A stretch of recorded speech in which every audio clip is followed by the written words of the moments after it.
Good evening and welcome to the 11th Legislative District General Assembly Candidates Forum. And thank you for being here on the 7th game of the World Series tonight. We're here tonight because in odd number years, New Jersey is a state among very few that have an election for all 80 seats in their General Assembly. Tonight, we have 4 candidates who are vying for 2 seats, and they will serve, if they win, 2-year terms. It's considered a part-time position, and the salary for that part-time position is $49,000 a year. I just would point out that New Jersey is one of only 7 of the 99 legislative chambers in the whole country. So in other words, if you looked at the 50 states and looked at their state senates and legislators, only 7 of those 99 are having elections this year. So it's really an off year in many ways, and so a lot of attention is being paid to New Jersey for that reason.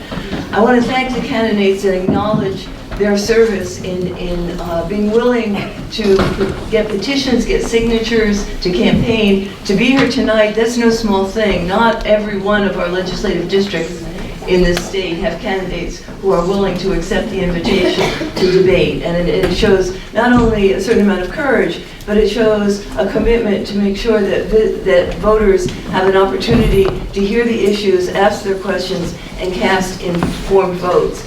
I also want to thank you too, not just for giving up the 7th game of the World Series, but for the interest that you show in getting yourself informed by being here. As I said, it's an off year. There's not anything higher on the ballot for you than this office and a ballot question. And in the last odd year election, 2017, only 39% of eligible voters turned out. So you're a select group, because I'm assuming that everybody in this room, by virtue of your being here, is someone who's going to turn out next Tuesday to vote. Before we start, I just want to say a few short words about the League of Women Voters, because getting people informed and turning out to vote is what we are all about. We're just about, on Valentine's Day of next year, we're going to be 100 years old.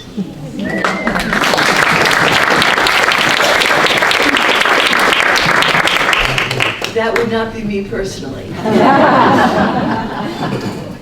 And it's no coincidence that the League is 100 years old, because next year, of course, is the anniversary of the 19th Amendment, and it was many of the same women who fought so fearlessly and ardently to get the vote, who formed the League of Women Voters, all about getting, at that time, women engaged and informed and ready to run for and take office. Nowadays, we don't limit ourselves to women, men. All of you are welcome to join us.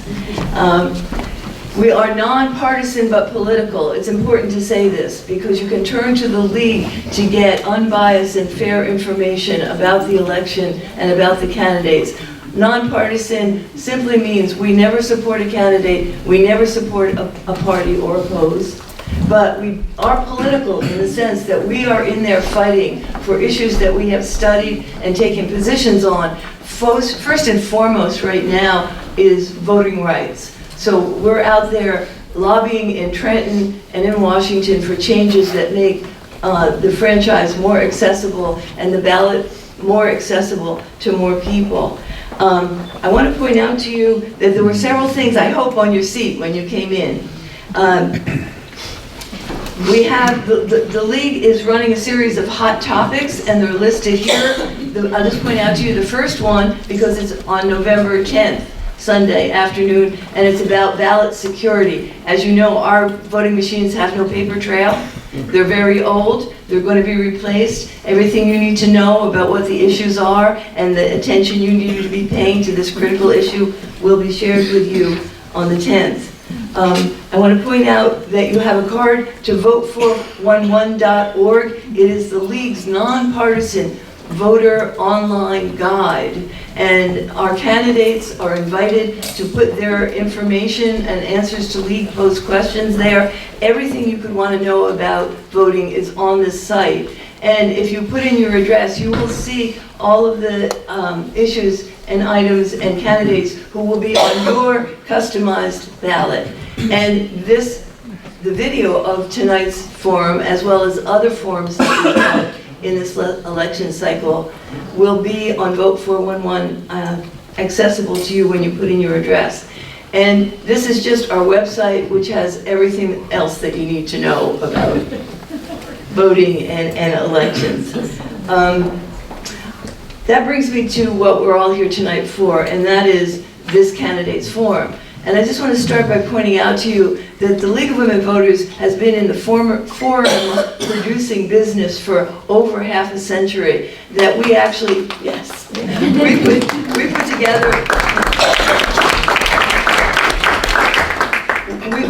we were the expertise behind the first televised presidential debates, and we've been doing it at local, state, county, and national levels for a long, long time. And in the course of that time, we've learned a lot. And what we've learned has been incorporated into the design of tonight and all of the forums that we do. So we've developed a list of ground rules, and our candidates have all agreed to abide by those ground rules. And among them is that the word of the moderator is final. And I just want to take an opportunity to say that the ground rules have us ask for written questions. Having them written gives us an opportunity to screen them so that you will hear a variety and range of topics, and that they will be screened to eliminate any statements, leaving just the question, and any personal attacks. So if you have a card and you have written a question on it, as soon as the forum begins, just and all during the forum, raise your hand with a card and we'll pick them up from you. If you don't have a card and you think of a question, raise your hand without a card and we'll deliver one to you. And that brings me to the final piece of business, which is to introduce our moderator. One of our ground rules says that the moderator is always someone who is a member of the League of Women Voters, trained, and outside of the voting district. So our moderator is never anyone who can vote in the election, which we hope and in our experience believe provides an unbiased and fair person in charge of the proceedings tonight. And we are lucky tonight to have Sharon Steinhorn, who is an experienced, trained moderator, one of the A-team that we bring in for the best. And she's also president of the League of Women Voters of Western Monmouth. So with great pleasure, I introduce our moderator, Sharon.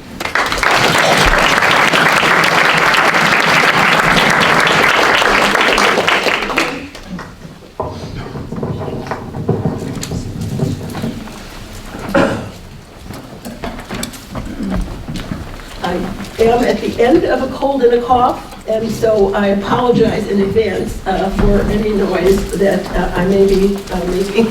But let me give you the rules that Peggy hasn't,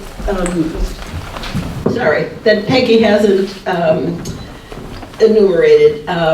The candidates will each have a 2-minute opening statement. We have randomly chosen in the order. They will have a 2-minute closing statement, and the order will be in reverse. There are 2 timers who work together as a team. When they have 30 seconds left in their 2 minutes, the yellow sign will go up, and they can read it upside down or right side up, whichever way.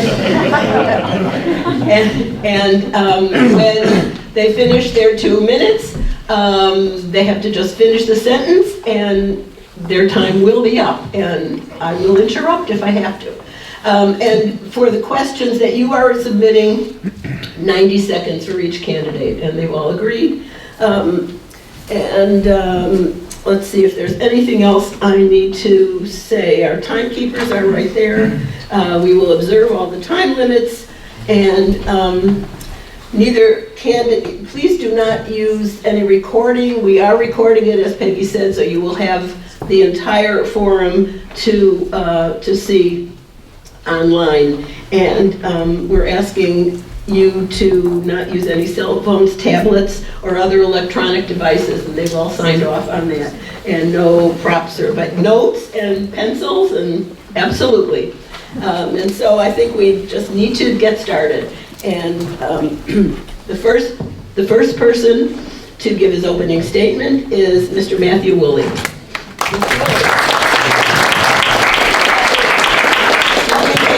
I will ask that you, for the entire, until the very end, the entire forum, please hold your clapping, your applause, any noises that you want to make, because it will give us more time to get information from the candidates. Thank you. All right, thank you. Thank you.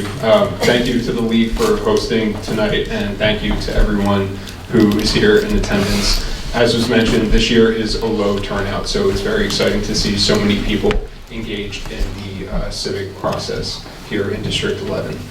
Again, my name is Matt Woolley. I was born in Long Branch, grew up in Monmouth County, and I live in Ocean Township. I went to school for television and politics, and I minored in Spanish.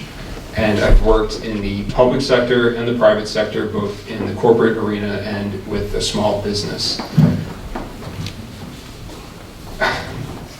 Unaffordability is without a doubt the biggest issue affecting residents here in District 11 and throughout our state. Last year, we had more people move from New Jersey than any other state in the country. Regardless of age or socioeconomic status, no one can afford to live here. Our property taxes are out of control. We have the highest business taxes in the region. We have the highest sales tax in the region. And recently, District 11 was faced with $65 million in school funding cuts. Now, a letter went out today from the superintendent of the Freehold Regional High School District. And I'm going to read it because it's pertinent to this issue of unaffordability and the issues with school funding. This letter went to our opponents who voted for this bill. Senate Bill 2 will dismantle the education students will receive when they enter the Freehold Regional High School District. This year, Freehold Regional was reduced $3.8 million in state aid. Next year, we will lose between $6 and $7 million, with subsequent reductions for the next 4 years thereafter, continuing until we lose approximately $30 million in funding.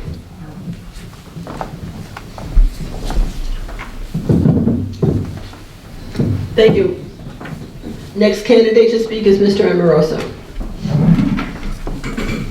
Thank you. Again, thank you to the League. Thank you for the other candidates that came out this evening. And I'd like to say thank you to my mom and two of my daughters that are sitting up in the front row. They're real troopers for coming out. My name is Mike Amoroso. I am a 50-year resident of this legislative district, 26 years in Neptune City, 4 years in Shark River Hills, and 20 years in Freehold Township. So I know the district very well, very proud, and I love New Jersey. My background, I have a bachelor's degree in electrical engineering. I have a master's degree in software engineering. And I've been running a small business in Freehold Township on Route 33 for the past 20 years, a small kitchen and bath showroom. Aside from that, for my community service, I've been elected 3 terms to the Freehold Township Board of Education, and I'm currently serving as board president. I just want to say, and I want to say thank you to Matt for bringing that issue, because it is the reason that I'm running. Having served on a school board now for 9 years, I just couldn't sit back. I had to run, and I know it's a personal sacrifice. It's been stressful on my family, but I have to tell you, I cannot watch $65 million leave our district. It's not right to do to our students. And the 2 assembly members that are here voted yes, and in front of the Asbury Park, where we just got endorsed, last week, the Asbury Park said, unfortunately, they seem less concerned about the school districts that ended up with less aid, including Freehold Township, where Downey lives, and lackadaisical about the need to provide transparency about the revised school aid formula. Look, ladies and gentlemen, this is our students. Our taxes didn't go down for these cuts. Our taxes went up and we got these cuts. And I hope this evening we have a long conversation about where that money went, why our schools are being cut, and how is that money leaving our district. It doesn't make any sense. We cannot afford our property taxes to go up any further. I thank you for listening to me tonight. Thank you. Thank you. Next candidate is to speak is Eric Hotelling. Thank you, and it's a pleasure to be here. You know, it's been mentioned many times, it's an off-year election, and it's also the New Jersey State Assembly, which most people don't know what we do, so there's a double whammy there on that. But we are 1/3 of the New Jersey state government. Assembly, the Senate, the governor, we all have to come together to create the laws of the state of New Jersey. We've been very successful in making that happen. Together, Joanna and I have 46 pieces of legislation signed into law. I'm very proud of that, and as the chairman of the Agriculture Committee, all of my legislator is not just to do with agriculture, it's got to do with all the problems that we had in the state of New Jersey. And you know, one of the things we're very proud of is the fact of our constituent services, and people can come walking into our office, and a lot of the legislation that we have has been created that way. Very proud of that when someone can say, hey, as a matter of fact, the public question that we have on the ballot this year comes from the 11th district of somebody just coming in there, walking in from who lives in a continuing care community and said, yeah, I don't think that it's fair. I'm a veteran, I lose my property tax deduction because I've moved into a continuing care community. We agreed it wasn't right. We put a piece of legislation forward. We had 0 no votes in the Assembly, 0 no votes in the Senate, and that is now a piece of legislation, and it had to go before the general public, where we are now with the public question. So we're hoping that's going to be happening. Those are the type of things that we do in our legislative office. We're very proud of what we've been able to accomplish, and I'm very happy tonight to be here and to answer questions and to talk about the issues that are affecting the 11th district. Thank you. Thank you. And last, Joanne Downey.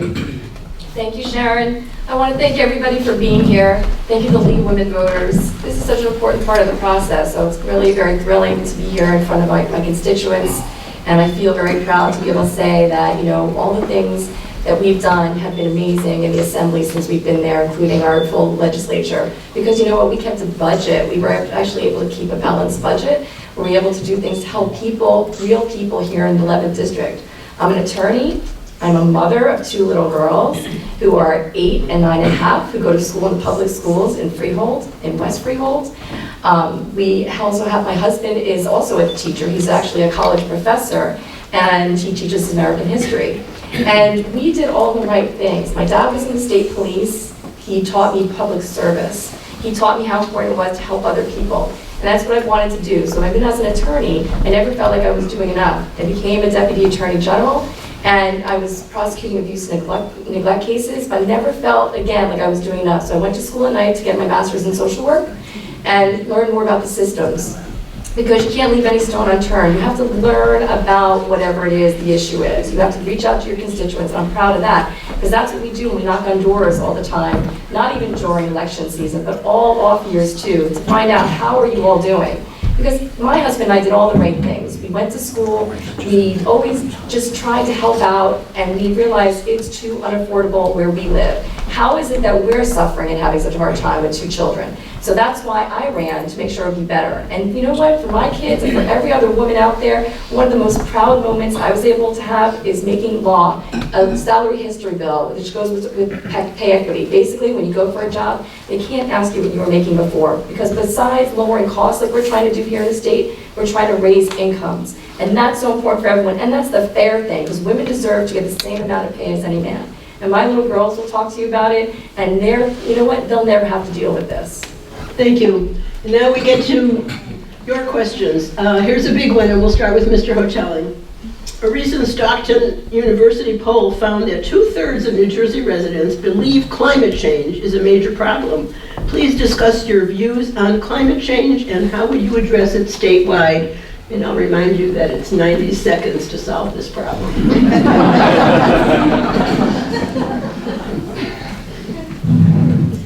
Well, you know, I definitely believe in climate change and what's going on in our environment. We have been on fossil fuel for so long that it's doing horrible things. And not only in our country, when we talk about climate change, we have to, it's a worldwide issue, not just what goes on here in our state and our nation. It's a worldwide issue of bringing people on board of, you know, we have to be more green. We have to find technology that will be able to create electricity for the things that we need, and we're working there. We have offshore wind that's in the motion right now of happening. We have solar power, which is coming on board.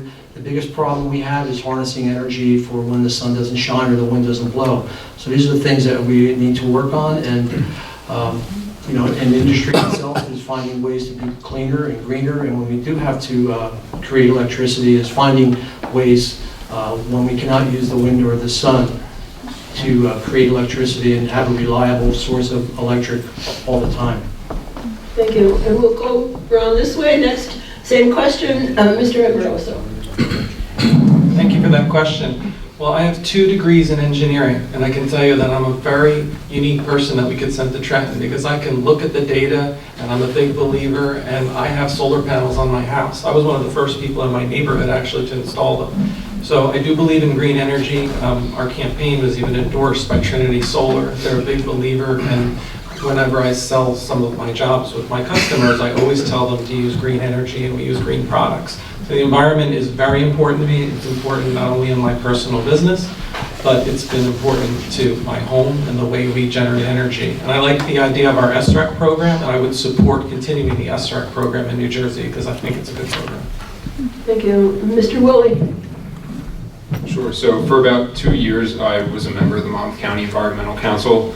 Having grown up here in Monmouth County along the beach, conservation has been a major concern and passion of mine. I volunteered with Clean Ocean Action. I actually just did the beach sweep last weekend, and I've been doing that for several years. Conservation needs to take a forward, it needs to be in the front of many of the issues that we're dealing with here in the state. So a lot of people don't even recycle. How are we going to get them right to the idea of climate change, that this is a problem, if we can't get them to participate in processes that really do benefit our neighborhood, our environment on an individual, local level? I also think we really need to push the incentivizing of redevelopment over new development. Right on Route 35 alone, there are vacant properties everywhere. And we are seeing a lot of clearing of open space before we see these dilapidated properties take new ownership. And I would really like to push that if elected. Thank you. Ms. Downey. Well, you know, my daughter, who's only 9 and a half and in 4th grade, was very concerned because she said, Mommy, do you know by 2050, we're all going to be extinct? You know, that's really sad when a 9-and-a-half-year-old can look this up, Google this, and find this out and be scared because, you know what, we've all made a lot of mistakes for the environment. We need to keep doing what we're doing and move forward and do better and show our kids, show everybody that the future is bright, that we're able to change this around. And that's why we introduced a bill to have climate change be taught in schools. That's why our state government is moving towards greener, less gas emissions. We're moving towards all greener aspects, including wind power. We're looking towards solar energy, and just in Freehold Township, we were just at a great ribbon cutting where the Central State Hospital, and my hospital, now put in their solar panels, all done by labor work, which was really great. So basically, those solar panels now will provide 61% of the electricity. That's what we have to keep doing, and that's what we're going to keep pushing. And I'm very proud of all the things we do, including we're trying to get rid of releasing balloons in the air that can hurt our marine life, making sure that there's no single-use plastics, trying to really make sure we're protecting our oceans and the air we breathe for our future generations. Thank you. And a follow-up question, we'll start with Mr. Amoroso. Do you support ban on plastic bags? I'm a big proponent of the environment, and I can get behind that. I believe we should go to our supermarkets with reusable bags, and I think there's no reason, it's just laziness not to be able to bring reusable bags and use them again. And plastics do end up in the ocean. I become very disheartened when I see videos online of garbage floating across our ocean. It ends up in Antarctica, and we have some very brave people that go out there and clean up our oceans. But it shouldn't get there to begin with. So I do think that we need strict environmental reform. I could definitely stand behind that. Thank you. Thank you. Mr. Woolley, same question. I would have to see the actual legislation, but in that, would we also be banning Hefty bags and Ziploc bags and saran wrap and all other forms of plastic? I mean, it's great to just say, we're going to ban plastic bags. But if it's only a grocery bag, there are so many other single-use plastics that go out into the environment that aren't recycled, that are just disposed of, or end up as litter. So I think we really need to think about how we approach that rather than just pass a piece of legislation so we feel good about doing so. Thank you. Ms. Downey. It's not just about feeling good, it's about doing the right thing. We don't need plastic bags. We can do something that's better for our environment to make sure we don't have 9.5-year-old girls and boys thinking they're not going to be able to survive the future. We have to make sure we make those hard changes, and changes that will be easy once started. We have to be the examples. We're the leaders. We're the ones who have to show people that it's okay and we can get by, just like with anything else that has to be changed. If we don't do it, who will? And Mr. Hotelli? Yeah. You know, I have been on the beach sweeps as well, Cindy Ziff, and looked at the results of what she has, because they document everything that they pick up. And, you know, it's amazing what ends up in the ocean, and then we only get a small percentage of what washes up on the beach. I am for a comprehensive, total plan of how we can get rid of single-use plastics. I'll tell you one thing that drives me crazy is those little red stirrers that they have in the store, when wood ones do just as well. But that's where we need to get to. That's where we need to get to. Thank you. Okay, next question, next topic, and we'll start with Mr. Woolley. Please provide your position on whether or not New Jersey should be a sanctuary state. Sure, so I'd just like to define sanctuary state. New Jersey law enforcement does not go around to neighborhoods, municipalities to round up otherwise law-abiding people who just have entered this country illegally. A sanctuary state encourages people who are here illegally, who have committed crimes, to stay in this state. I'm very concerned that from a public safety perspective, that a sanctuary state creates greater problems for our residents, for our families, for our friends. And for that, I do not support a sanctuary state. Okay. Ms. Downey? There's actually really nothing, there's really no sanctuary state. It's a misnomer. There is none. I mean, the bottom line is that we want to always, I'm an attorney, we always abide by the laws. But the bottom line is too, that the federal government really needs to be able to take care of this issue. This is a national issue that's been put off for way too long. And now it's finally time to be able to deal with it correctly, properly, so that all states can be on the same page. And that's what we need, so that people know what to expect, and that people can feel safe and know what the right ways are to do things here in our country.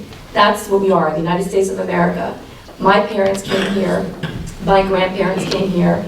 We just need to make sure it's clear for everybody else how to come here and what they need to do. Thank you. Mr. Hotelli? Yeah, New Jersey is not a sanctuary state, in spite of what some people would like to think. We are very strong on immigration, and the federal government's job is to do immigration and deportation. And that's what ICE is all about.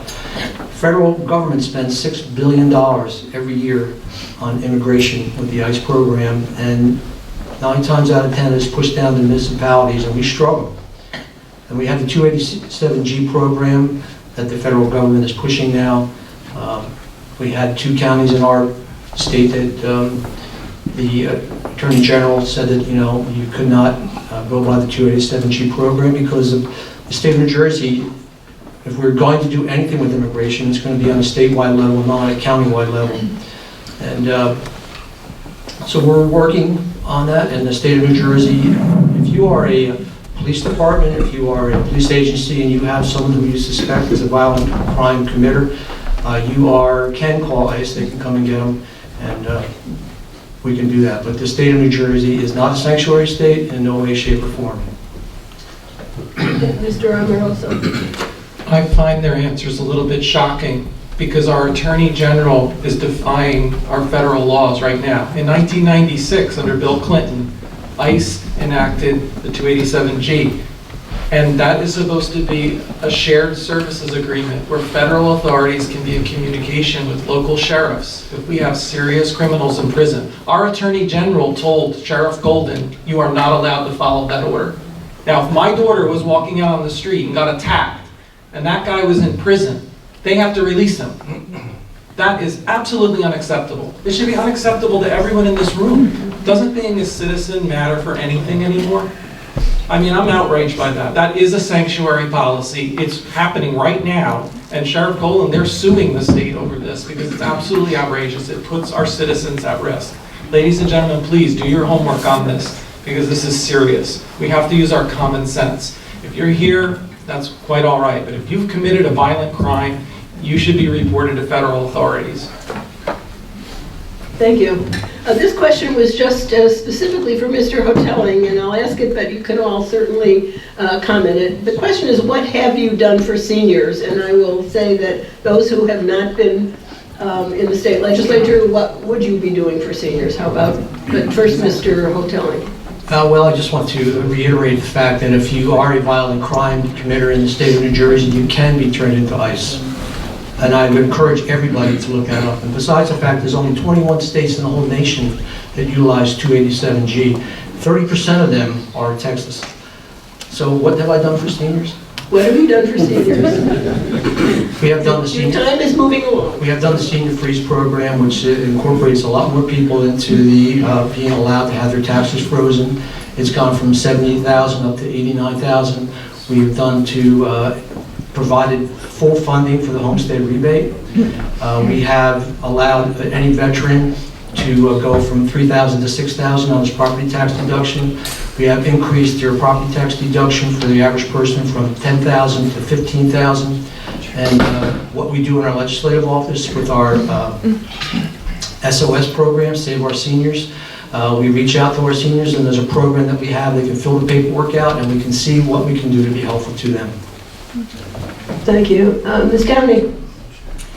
Eric actually said a lot of the things that I would say, because that's what we've done. We've actually provided services for so many thousands of constituents to make sure that they get what they need, including the senior freeze. So the deadline's October 31st, tomorrow. So we've actually helped to process thousands of applications to make sure that they get them in on time and have what they need. So not only did we increase the actual household amount from 70 to 89,000, which is a big deal, by the way, because the last time it was actually implemented was 2005. So this is a long time coming. And it has brought in thousands more people into the program. People who work so hard all their lives to keep their homes and want to stay in their homes, this is how they're going to be able to do it. And people have been able to now be able to retain their homes. The other thing is everything Eric said. We worked for veterans to make sure that their property tax deduction was doubled, so from $3,000 to $6,000, especially for those who are seniors. That's so important to make sure that the continuing care communities, when they're now in the continuing care community, they are entitled to that property tax deduction that was only given to people living outside those communities. It's on the ballot. We get to vote on it as constituents, but they deserve it because they served our country. We've worked on other things, like Eric said also, the property tax rebate, we funded it. You can't get things unless you fund it. We put $18 million into the property tax freeze. We put all these additional millions of dollars into the homestead rebate. You wouldn't be getting this unless you voted for it to make sure that you got it in the budget. So thank you. Thank you. Mr. Willie. Sure. Just quickly back to the ICE issue. Yes, the sheriff can call ICE, and yes, they can be held, but if ICE doesn't pick them up within a certain amount of time, as directed by the Attorney General, the Sheriff's Department has to let them go. So that, I want to be clear, they can arrest, they can hold, but then they have to release them. In terms of work for seniors, again, you know, it's so many retirees or pre-retirees are either planning on or have a plan to move out of this state. And congratulations on freezing the property taxes at the highest rate in the country. I'm sure a lot of people appreciate that. And for veterans, thank you for your service. Here's $250. I mean, we can have a plan to lower property taxes as well as fully fund schools. And by rededicating the income tax solely to school funding, we can achieve both. It would be a constitutional amendment if there is an issue where a senior's property taxes wouldn't be lower than what they currently are. You can put that in the constitutional amendment to make sure that their property taxes would not go up. There are real solutions to lower property taxes, and Assemblyman Hotelling, at the Asbury Park Press editorial board, you actually said property taxes will always be a problem in New Jersey. So I can only think that you really aren't concerned with this issue. Mr. Emeraldson. Thank you. And also, we provided the Asbury Park Press with their voting record. 18 times they raised taxes, okay? We have a $3 billion pension deficit for our teachers that we don't know how to pay for. We have health care for teachers that is spiraling our property taxes out of control. We're talking about a lot of issues here, but there's two killer ones that we're failing to mention, and this affects seniors. Number one is pension reform, and number two is health care reform. The path to progress is 27 bills that's currently being considered right now. Those are the two killers in there. Pension reform, that will help seniors, and healthcare reform for our public employees. Those are the big guns. And let me say, after giving that voting record for the Asbury Park Press to read before they endorsed us, they said this: mindful of the fact that reducing property taxes is the top concern of her constituents, Downey, an attorney, also has identified that as her top priority, a claim not borne out by her voting record over the past 4 years in Trenton. So we're offering something new. They've had 4 years. New Jersey is completely unaffordable. Matt and I have some wonderful ideas that we want to take to Trenton, some new creative ideas on how to fund schools. We want to rededicate the income tax. We want to get property taxes under control by funding our schools properly. We can get it done. They haven't gotten it done. It's time for some new blood, I think, in Trenton. Thank you. Thank you. A lot of questions about taxes, but I'm going to start with Mr. Amoroso, sort of to continue what you were saying. This is a question. New Jersey is unfortunately one of the leading states for unfunded pension and retiree health costs, as well as debt. What steps would you want to take to improve our state's fiscal health? So you can continue. This is perfect. Well, the two big guns, ladies and gentlemen: pension reform and healthcare reform. I'm an expert on this topic because I've settled 3 major teachers' contracts in a huge district. We have hundreds of employees. I've sat at the table with teachers, and I know this issue very well. First of all, for everyone that was promised a pension, they should receive it. No one should not get the pension that they would receive. I would never support that. For new employees, like my wife, who's a nurse at the emergency room at Central State Hospital, she has a 403B, 401k. That is a wonderfully managed program. So for new teachers coming in, we can create a more business-like retirement plan that we see in the private industry, one that invests in the market and that will not rely totally on property taxes and state taxes. So that's the first thing. The other thing is healthcare reform. We need to give people choices. If you're young and healthy, then you can earn a higher paycheck and just pay a little bit less towards your health benefits. And as you age, if you want more of a Cadillac plan, then what you can do is you can pay 1 or 2% more of your pay, and you can enter some of the better plans. By enacting this, we can save billions and billions of dollars in the state, and our property taxes can get under control. But we just have people that don't understand how to do the math. We don't need more attorneys in Trenton. We need some engineers now to go in there, do the math, and get this state under control. And that's what I'll do. Thank you. Thank you. Same question, Mr. Willie. Sure. I would just like to reiterate that yes, any public employee who was promised a pension and their benefits should not and will not, if I am elected, and I'm sure if Mike is elected, lose that. These people have worked very hard for what they were promised and for what they have earned. My grandmother is a retired school nurse and former teacher of the year in Long Branch Public Schools. I know how hard these people work, and they are deserving of everything that they were promised. As Mike also said, starting tomorrow with new employees, we have to look at new options for pension, for retirement and health care. Right now we have about a $240 billion pension liability. That's absurd. I mean, that is a massive number. What is the good of promising a pension that's not even going to be there?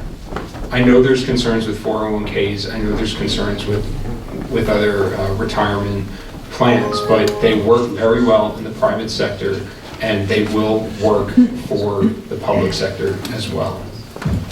Thank you. Ms. Downey. It's so easy for people to just spout out things when they're not there, they don't understand certain things. But to know really what the school funding problems are and to know what the pension problems are, it's serious. And the thing is that we did put more money into our pension system than ever before. We put in $38 more million into this program. And the reason why we did this money, we put this money there is because we owed it to people. And during Governor Christie's term, they did not get funded like they were supposed to. We were downgraded 9 times. And that's a really terrible thing for a state because you can't do things when you're downgraded. Your rating goes down. So the thing is that what we did, especially since now Governor Murphy, we have increased the pensions. And the money that's going into the pension system, we will continue to do that. The path to progress, and that's by the way because they earned it. These are people who decided, I'm not going to earn as much money in the corporate world, and I'm going to teach because I love doing it, or I'm going to work for the state because I love public service. But at least I know when I retire, I'll have this money, I'll be able to retire here. So what else? So the bottom line is we need to reform it. How? Not to like take away from people already in the system, but maybe for the future, for people who just come in. Not for people who are less than that, because the caveat is you still want good talent. We're the #1 school system in the whole country. We don't want to be less than that, do we? We want our children to do well and continue to do well. And the other things that we have to worry about here that they're talking about are this whole thing about Cadillac plans. They don't know enough about the whole thing. And that's the whole thing, the reason I'm on AFI, I'm an attorney, and I know that insurance companies need to be challenged. Thank you. We want to lower costs. Thank you. Mr. Hotelli. Well, thank you. I'd just like to go back to that last question. I mean, someone who's actually paid taxes in the state of New Jersey for 40 years, I don't like taxes, and I'm not a big proponent of it, so.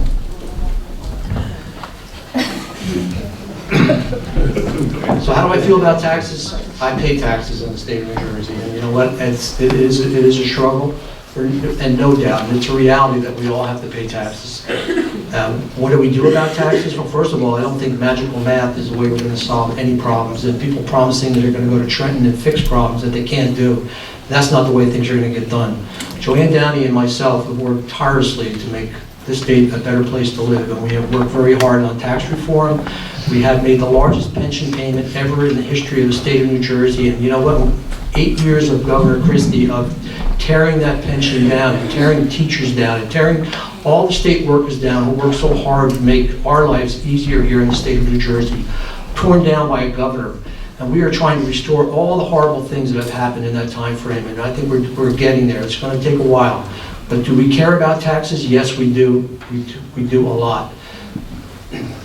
Thank you. So many questions about taxes. But here's, going back to the education funding. As a retired educator, I would like to know your position on the school funding formula that was passed last year. To the incumbents, did you vote for it? And if you did, why or why not if you didn't? And to the other candidates, would you have voted for it? Why or why not? And we're going to start with Mr. Woolley. Sure. Thank you. Well, quickly back to the problem that Assemblywoman Downey mentioned about not knowing anything about school funding problems.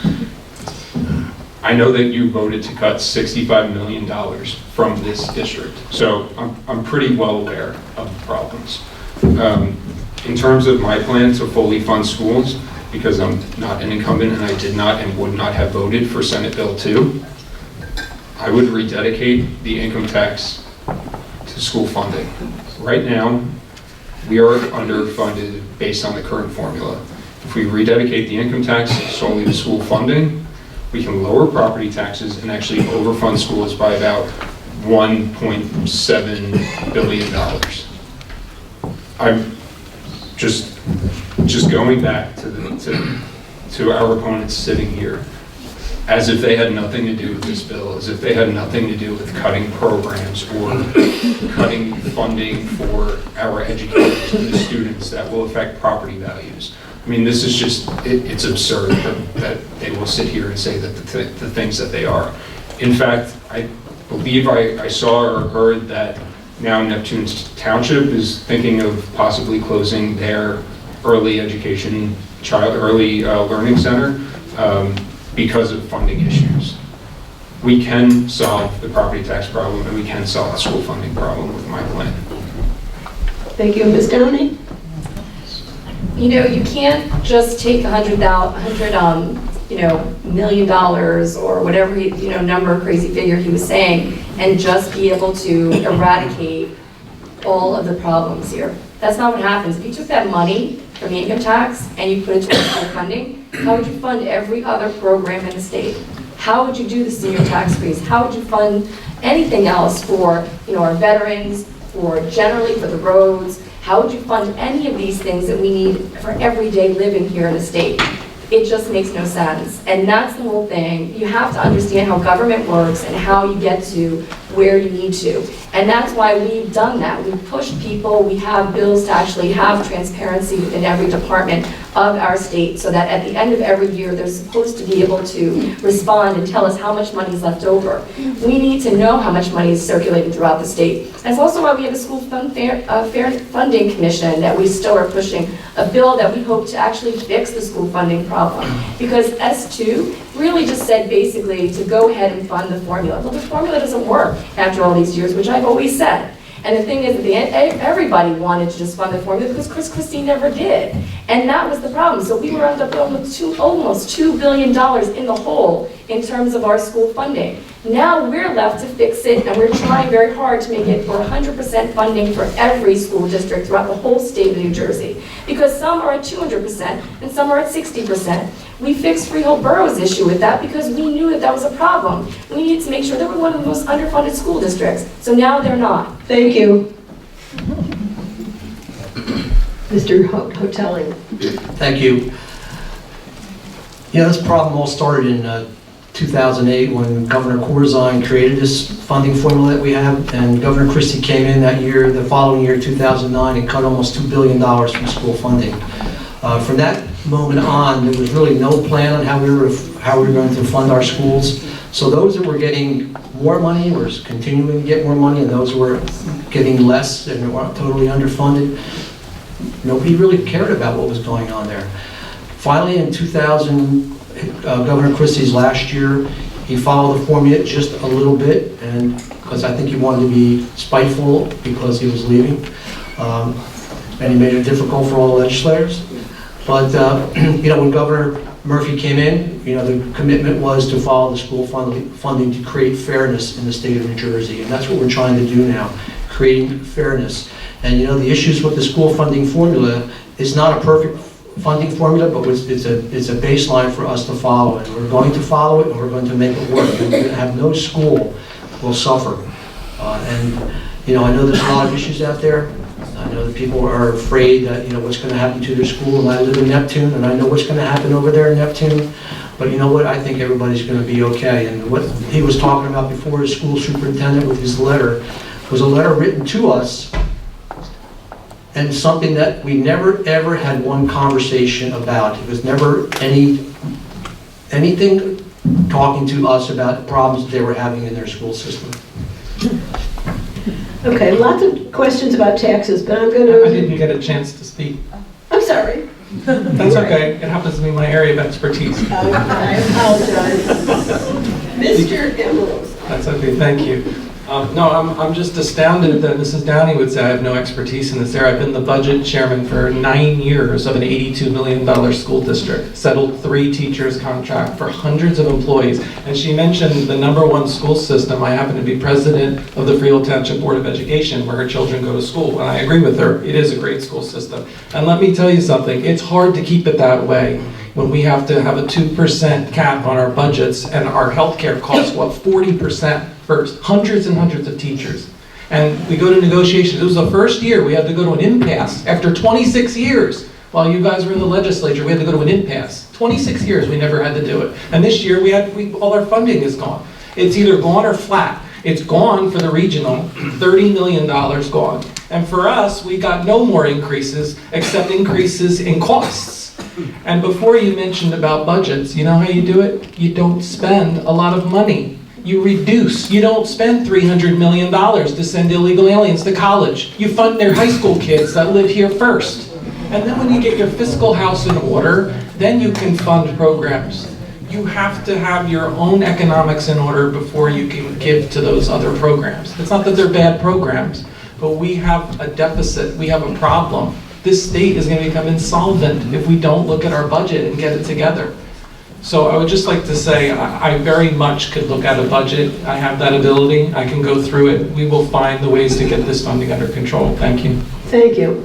I will come back to taxes and school funding, but I just want to make sure we get a variety here. And Ms. Downey, will start at that. And what is your position on the legalization of recreational marijuana? Well, thank you. I'm very proud to be the main sponsor of the medical marijuana bill, which is called Jay Koning's Law. And you know, I was so proud to be able to help with this because this was a little boy, 7 years old, who was dying of brain cancer.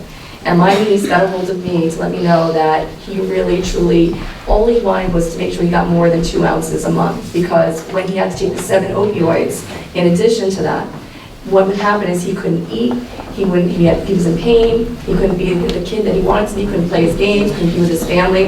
And the actual medical marijuana itself, just a little tiny bit of that oil, made all the pain go away, all his symptoms. He could drink his milkshakes, play his video games up until the day he died. So that's the kind of thing that's really important. Besides that, you know what medical marijuana does? It helps also people with seizures and the opioid addiction. They're now using it to help fight the opioid addiction here, which is a serious crisis. So we are doing so much. And the thing is that on the other end too, you know what, we have to make sure that we also have bills that help with like decriminalization. That's really important because people didn't have to go to jail for things like this and have their lives ruined. Thank you. Mr. Hotelling. You know, I had a pretty spirited conversation with when I knocked on someone's door not too long ago about this very same topic. And he was very disappointed in me because my position on the legalization of marijuana. And Joanne's correct that we were both on board with the medicinal marijuana. We know there's benefits to it, but it's a polarizing issue. And what I had told him, I said probably next year you'll be out there campaigning for legalization of marijuana, because I'm kind of predicting that it may be a ballot question next year, because that's how polarizing it is. Senate President said he doesn't have enough votes in the Senate to make this happen. You know, I grew up in a different era, you know, and where, you know, we were told one thing, and now, you know, people that are pushing it are told another thing. And I have some personal issues with this as well, of some things that happened to me and my wife and my family. So, you know, I think everybody has their own view on that, but whatever the residents of the state of New Jersey come up with, I will be fine with, and if I have to make a decision on that, then I will make a decision as well. Do you notice how they didn't answer the question? They talked about medical marijuana. Ladies and gentlemen, I'll answer the question. The question was about recreational marijuana. And this is another ridiculous thing where we don't need more attorneys, we need engineers. They want to legalize 5 pounds of marijuana. Do you know how much marijuana that is? Did anybody ever weigh marijuana? 5 pounds of marijuana is a wheelbarrow full of marijuana. You're a dealer, okay? It's a pound or less. If you have a pound or less and you're in your home and you want to smoke marijuana, that's perfectly fine. I have no problem with decriminalizing personal use. That's no issue for me. And I don't want to fill our prisons with people that want to do that in the privacy of their own homes. But if you have 5 pounds of marijuana, you're a dealer and you're contributing to this opioid crisis. So I find it ironic. She said, let's fix the opioid crisis with marijuana. I mean, I don't understand. We really have to sharpen our pencils. I mean, my wife works in an ER where the hallways are lined with mental health cases. Kids addicted to drugs. Oftentimes they just get into a car accident and then they get some pain medication and they become addicted to it. And all of a sudden they're on heroin. I mean, this is a serious problem. And we can't joke around with it with marijuana and say, oh, I just hope the residents figure it out. No, we're the legislature. We have to stand up and protect children and residents. We have to have a platform. So that's my platform. A pound or less, I leave you alone. 5 pounds, you're a drug dealer. Thank you. Thank you. Mr. Willie. Sure. So very quickly, just back to that issue about the income tax. The income tax does not go toward road funding or paving or anything like that. And as a legislator, it's a little fearful that you're not aware of that. In terms of the medical marijuana issue, I fully support medical marijuana. It's unfortunate that their bill taxes medical marijuana for, you know, increasing the expense on people who really do need it and could benefit from it. Decriminalization, I stand with my running mate. I think 5 pounds is ridiculous. If you have 5 pounds of marijuana, your sole intent is to sell. That's, if you divide it over the course of the year, I think it's like 12 joints a day. That's a lot of marijuana. With legalizing recreational marijuana, at this time, I couldn't support especially the bill that was proposed because of public safety issues, insurance issues, etc. But again, I don't have a problem with people who want to use it recreationally in their own backyard, sitting on their patio, enjoying a summer evening. There's a major difference between decriminalizing up to 5 pounds of marijuana or just allowing someone to use the substance recreationally in the confines of their own home. In addition, regarding opioids, there's a bill now that I would support that would increase the penalties for unlawfully manufacturing, distributing, or dispensing fentanyl. And fentanyl is a huge, huge problem in this opioid epidemic. Thank you. Next question, and we will start with Mr. Hotelling. The current climate is hurting small businesses. What would you do to help fix the issue? What have you done to help small businesses? Can I clarify one more thing about that marijuana bill they're talking about? I don't know who voted for that. Joanne or I have not voted on that bill, so you're making it seem like we did, and we didn't. Could you repeat that question? Sure. Part of my time. Basically, it's about what have you done or will you do to help fix the small business problem. Small businessmen are hurting small businesses. Well, we have the EDA money, and we have the creating apprentice programs to try to have, so they have the opportunity to hire skilled workers. We have increased the minimum wage. I know some say that that is hurtful to the small business, but I think small business, I think we owe to the workers that we have in the state of New Jersey for that, and I think we need to find a way for all of our small businesses to be successful, and I think as a state, we are going to do that, and we encourage small business to be prosperous. Mr. Amoroso. Thank you. Well, I'm a small business owner, and let me tell you, just to open up my store, it took a ridiculous amount of money. They taxed the rain. They said if you put asphalt on your store and the rain comes down on it, they're going to tax you by how much rain hits your asphalt. I guess pretty soon the mall is going to rip up their asphalt. They're going to make it mud again, like we did in the 1800s. I mean, there's just some ridiculous stuff coming out. Let me just say, and to use up the rest of my time, that the reason why I'm so passionate tonight is because they've been spending $1.1 million against us. Okay, and this money's coming from South Jersey. It's not even Monmouth County money. I mean, Matt and I are having fundraisers. We're talking to people in Monmouth County, and they have, in 2015, they had $500,000 from South Jersey. Then in 2017, it was $700,000, and now, by any estimate, it's going to be equal to that or more. There's flyers going out saying I raised taxes 22% since becoming board president. I became board president in January. We passed 2% budget. And how could I have raised taxes 22%? So they're outright lies. So they're smearing my name. Imagine being a community servant for 9 years, and then you have these flyers going around smearing you like you're some kind of a horrible person. It's absolutely ridiculous. I mean, if everybody out there wants to have elected representatives who are for this county, for our district, Matt and I are the answer. The Asbury Park Press agrees. This has to stop. Thank you. Thank you. Mr. Willing. Sure, and just to quickly add to that, after we brought these mailers and the millions of dollars spent against us to the attention of the Asbury Park Press editorial board, we were up to about, I think, 9 or 10 attack pieces at that point, and they were coming in at least once a week, and then all of a sudden, they just stopped. So I know they're going to say there was no coordination, there was no timing or anything, any type of conversation involved with that, but it's just very coincidental at best that there was no coordination there. In terms of small businesses, I was endorsed by the National Federation of Independent Businesses, which is a small business confederation. And recently we were just ranked 50 out of 50 for the 5th year in a row by the Tax Foundation regarding our business climate.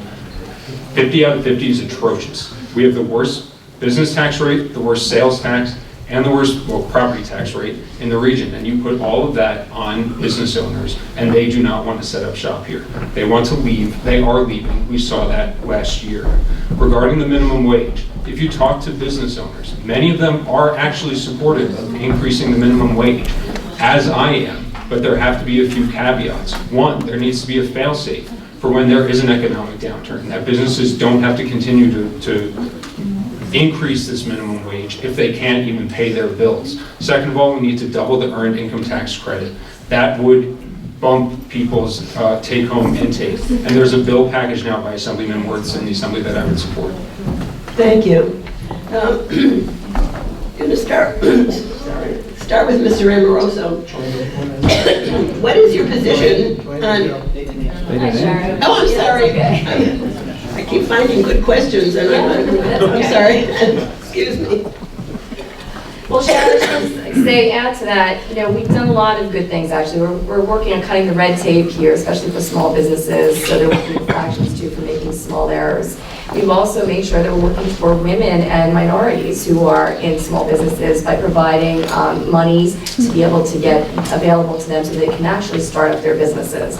We have an economic guarding program to help those in small businesses to really move forward and protect them and get them a plan so they can actually succeed. We're doing all kinds of wonderful things to try to push that. On top of that, we didn't vote for any taxes. We didn't vote for any taxes to increase, nothing to increase taxes here in the state of New Jersey, because Eric and I are very aware, keenly aware of how taxed we are here in the state of New Jersey.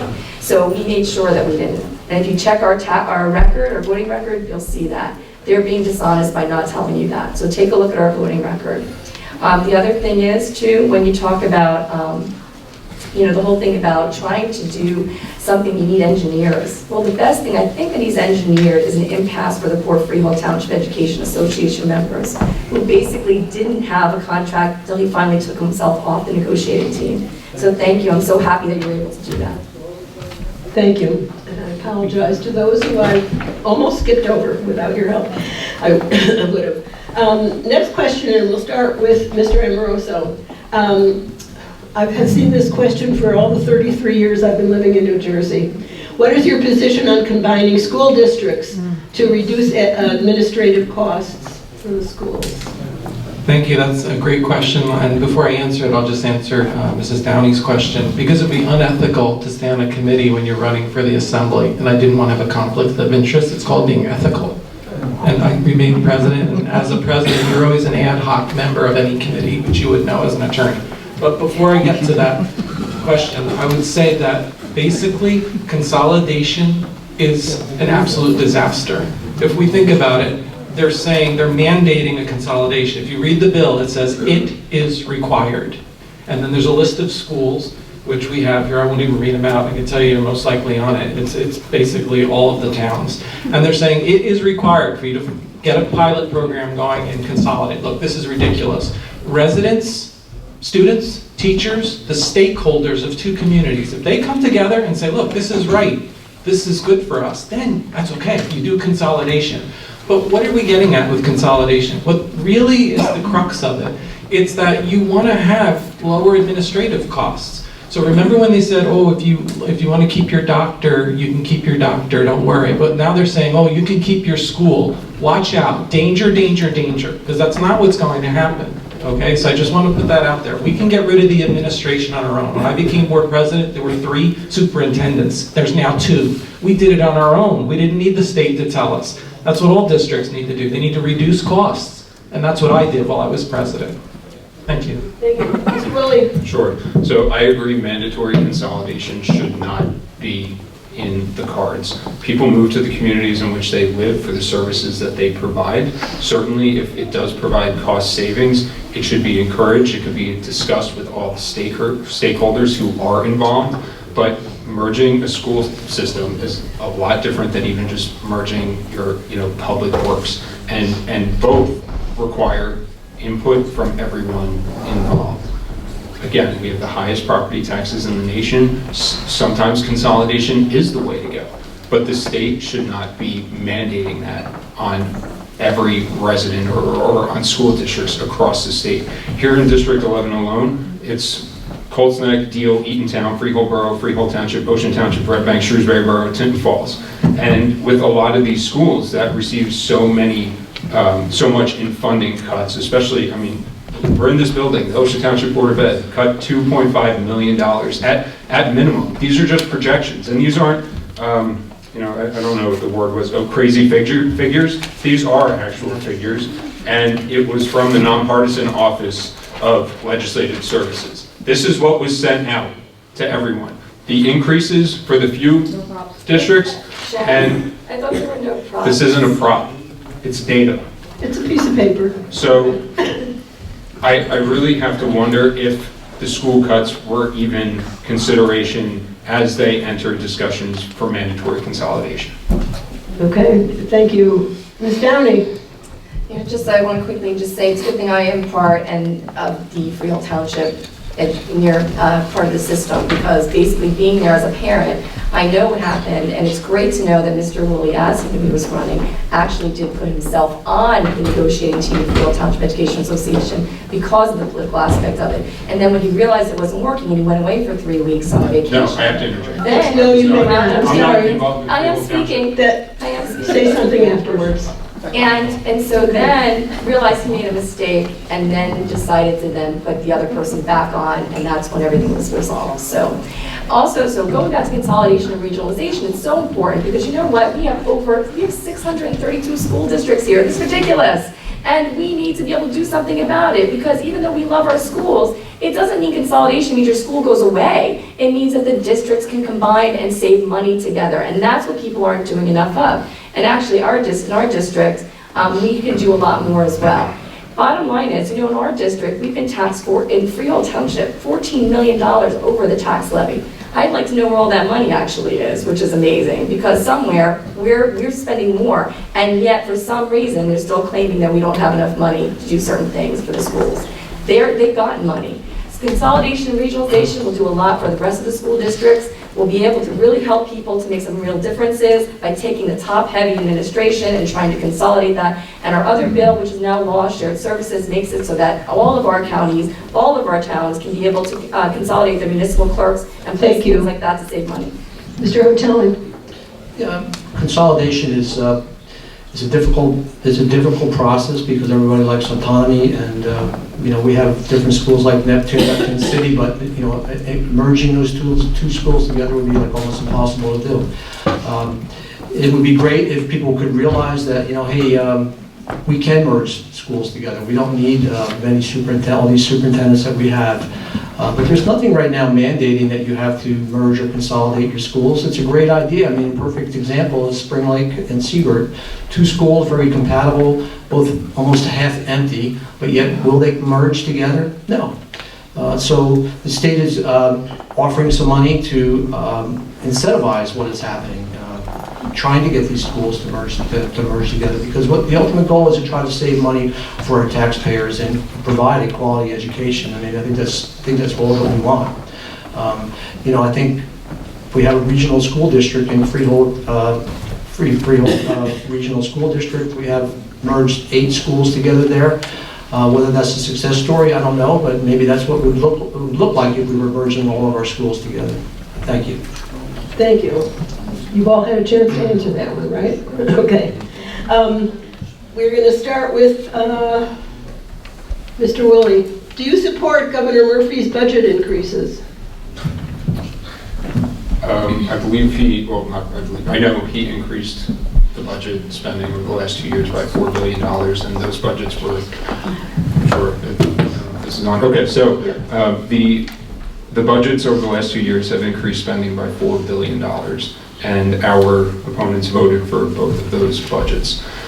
We have a spending problem in New Jersey, and we have an overtaxation problem in New Jersey. We need to assess how this money is being spent before we continue to spend more and continue to propose, or worse, actually increase taxes on residents. I just have to keep going back to this school funding issue, because this was a plan that is separate from the budget process, where more of the legislative District 11 dollars are leaving this district and going to other areas of the state. Yet the budget continues to increase, which our taxes are undoubtedly going toward as well. The residents of this district deserve answers and truths, and I look forward to really going through the budget process and assessing where funding is certainly appropriate, but in other cases where it may not be. Thank you. Ms. Downey, do you support the current budget?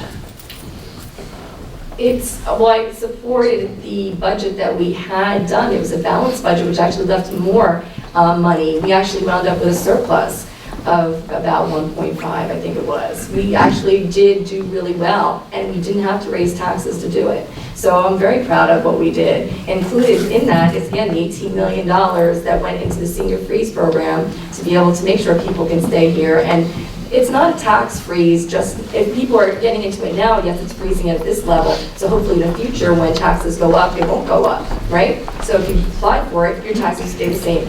It happened, it started a little while ago. So the thing is that people who were actually who were frozen before, they've saved a lot of money. People were telling me thousands of dollars that come back to them. We even have a bill now to change that, because the bill would make sure that they don't have to pay it up front, because that's a lot of money, thousands of dollars to go out of your pocket. So our bill is to make sure you get a credit, so this way now you don't have to take it out of pocket. So we're doing more things to help keep money in the average person, the working family's pockets, and we'll continue to do that. We have to work on a school funding formula, because we're just beginning with that. We're trying to correct the past where we were $2 billion short, and we are putting more money into our pensions. We're doing more to help the people here than ever before, and we'll continue to work that way if given the chance. Thank you. Mr. Hotelling? The budget we passed was the budget that we introduced as well. It wasn't the Phil Murphy budget. Our budget had no tax increases, none at all. But we did make the largest payment ever to the pension, where before that was always something that was being cut and neglected, and creating some of the issues we have with our ratings of how we can borrow money. We have a series problems that have been corrected. We have a lot of tax programs that were there on the books, but underfunded and not funded. The homestead rebate tax was something that there was no money there. The senior freeze program, when people went to go and get it, there was no money there, it wasn't available, they couldn't get on it. We have created a budget that we're very proud of. We have added $206 million to school funding this year. That's the largest payment ever, above what we were being required to pay. We've also added extra money for things like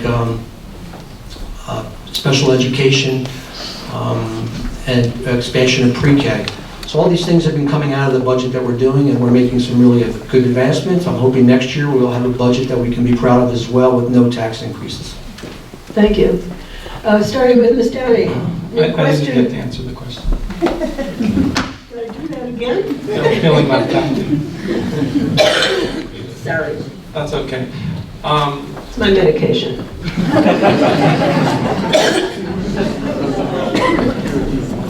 Well, this is very interesting, because when we went before the Asbury Park Press last week, we gave them their voting record. They asked for it, we gave them their voting record, we let them study it, and we let them publish the article. And this is what they wrote. The incumbent Democrats, Joanne Downey and Eric Utelling, have backed most of Governor Murphy's profligate agenda for the past 2 years. I mean, that was after they studied the budget and your votes. So that just doesn't make any sense. But let's go back to affordability. Let's talk about the senior freeze again. My mom's sitting here in the front row. And my mom was just saying the other day, she's a retired teacher. She's like, I make just a little bit over the senior freeze. My taxes go up every year in Neptune City, Mike. Why is that? And I said, because people in Trenton arbitrarily decided that if you make $89,000 or wherever the limit is right now, that you're rich. Well, good luck being rich with that. And your taxes get frozen at a high rate, highest in the country. So look, that program doesn't work. If you're going to define rich, at least make it reasonable. I mean, people on fixed incomes with their taxes going up, that doesn't help them. And I think Mrs. Downey said before they had a 1.5, but she didn't put an N or a B after it. She said there was a surplus. But let me just say, if there's any surplus, then why do we have such a deficit? Why is there a $3 billion pension deficit? Why did our county lose $65 million? In fact, Dr. Sampson says regional is going to be up to $120 million by the time this whole thing gets rolled out. It's an utter disaster. We really, really, ladies and gentlemen, have to do our budgeting correctly. Thank you. Thank you. Ms. Downey. What would you do, or what have you done to help people with disabilities, such as accessibility and employment and so on? Well, I'm very proud to be the Chair of Human Services over in the Assembly, and we deal with all of our vulnerable populations, especially those with disabilities. And we worked really hard to make sure that now we're helping them to get better jobs, making employers be able to understand and be more aware of all the things that our disabled community can do. Because with all the technology, we're able to provide all kinds of means to be able to get them to places and to have them work from home or have better access to an ability to just get their word out there. And they're so intelligent. I want to bring up one young lady who's at Georgetown. We helped with the Medicaid issue because the bottom line of personal care assistant hours, if you're making over a certain amount of money, you cannot get your personal care assistant hours. It depends on how basically these people who are just working for the insurance company are making a decision as to whether you're entitled. Well, we made sure that we went in there and had plenty of hearings and many discussions and meetings with Medicaid and with Human Services, the Human Services Chair, to make sure that we are working on trying to fix all that. We fixed it for her, we're going to continue to fix it for other people for the future. We're continuing to work on other things too, making sure we have more accessibility to the beaches, which we helped on. We had a bill out there for that. And they're so great because they should be able to enjoy the beaches like everybody else. And there's many other things that we're looking forward to do for those in the disabled community to make sure they earn the same and that they're able to be successful and flourish here in New Jersey. Thank you. Mr. Hotelli? Well, we have someone here from our disabled community. Nita, how are you doing? And thank you for being here today. And I'm sure you can vouch for all the things that Joanne and I do for the disabled community, and we're very proud of that. We had an opportunity over the summer last year to go to a motions event that's it's a Center for Independent Living in Long Branch, and what they did, they had a beach party on the beach in Long Branch, and they had mats down for the event. So when we got there, it was the mats. They created an area where people could go in their wheelchairs, and they had a band and they had music, and people were saying that was the first time that they had ever been on a beach. And it was very powerful words, what they said. We talked about it with the township, the city of Long Branch. What can we do to make this better? So now Long Branch has a beach for a handicapped accessible beach year-round. So does Asbury. Asbury has the Reeves Foundation came in there and has done the whole entire town for the handicapped community. I'm very honored to be recognized by two communities as a legislator of the year, one up in Edison and the other one in Long Branch, and I try to stay engaged in that community. Thank you. Mr. Ambrose? Thank you. And of course, I would support bills and programs that would help our ADA program. As an engineer and as someone that actually is involved in construction, when I built my showroom, I actually helped design all the ADA ramps and the accessible bathrooms and kitchens. I'm actually certified to design ADA compatible kitchens and bathrooms. So I actually go and I build bathrooms and kitchens for people that have disabilities. So I'm someone very good to have in Trenton because I know the codes and the clearances and the heights and all the things that have to be designed. And I would keep those all up to standards and work with our building departments to make sure we're keeping up with those standards. And of course, fight for their rights. And on top of that, my wife is an ER nurse at Central State Hospital right here in Monmouth County. And so she gives every week, my daughter's now, she puts in 12-hour shifts, 3 days a week, sometimes all of the weekends, and she couldn't even be here tonight because she had a 12-hour shift. And so talk about being able to help. My family tremendously sacrifices for people that have disabilities, and we're very proud of all the things that we do, and I would continue to do that. Thank you. Mr. Willing? Sure. So, my grandfather for the last many years of his life was legally blind, and I watched him progress from being this very energetic and everywhere personality to being not necessarily recluse, but for being confined to the limitations of his disability. So I, of course, would support programs and initiatives that help people with eyesight disorders as well as the realm of disabilities. Specific to special education, I would support a bill currently in the Assembly that would change funding for special education students from census-based to the actual number of students enrolled in each school district. That way we could provide, true equitable funding for all students and take some of the burden off of, families who are faced with raising children who are, really remarkable in their own right to succeed and be part of our community. Thank you.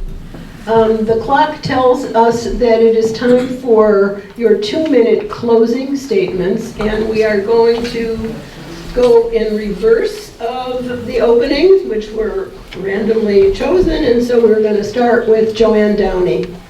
And I want to thank the League of Women Voters and everybody here. Thank you, Sharon. It's been an honor to represent everybody in the 11th District in 2015.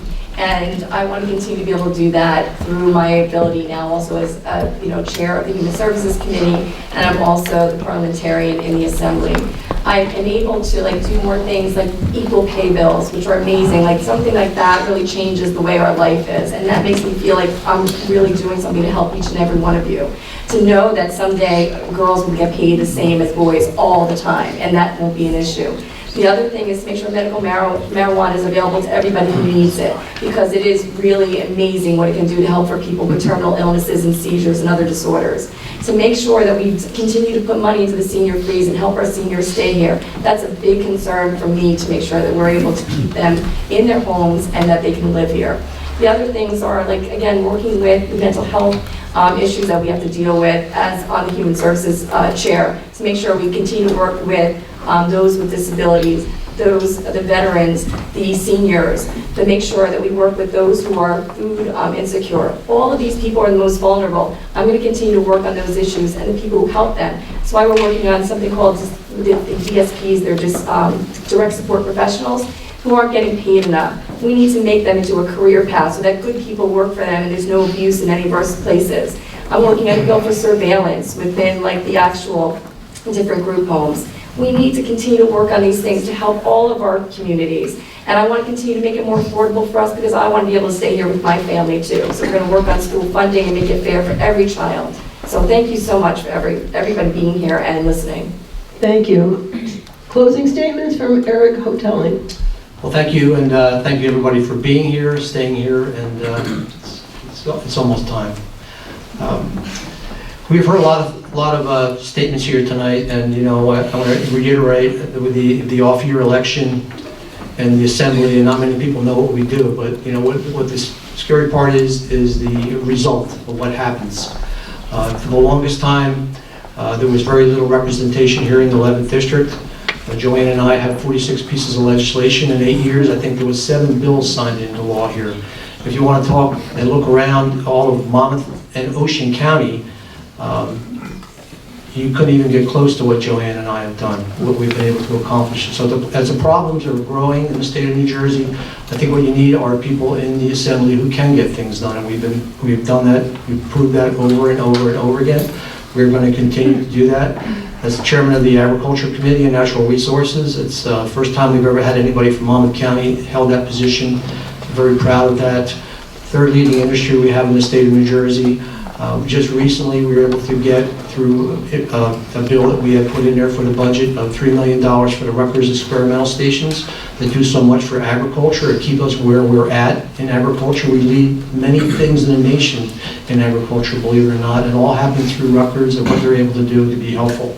So, having that opportunity to do these types of things. I'm also on the Regulatory and Oversight Committee. I'm also on the Labor Committee and the Telecommunications Committee. All very important when we move towards solar. A lot of those bills will be moving through these committees and the wind farms as well. So, we have that opportunity and we're going to make the most of it. Thank you all for being here. Thank you. And Michael Amoroso. Well, thank you again, and thank you to the candidates for coming out. Thank you, Joanne. Thank you, Eric. Thank you, Matt. And thank you to everybody that came out. Thank you for the League for running this.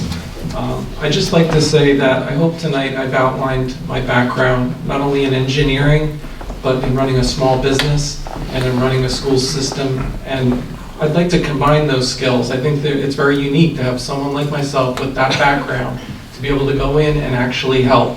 I'm not here to try to be combative, but I do want to make a difference for the residents in New Jersey. I do love my state, and I think that we need to do some hard work to get things done, because we see where we are. We've knocked on, what, 6,000 doors, Matt? About 6,000 doors, and everybody, Democrat, Republican, Independent, they all say the same thing. We can't stay here. We have brochures on our kitchen table, we're waiting to retire, and then we're leaving.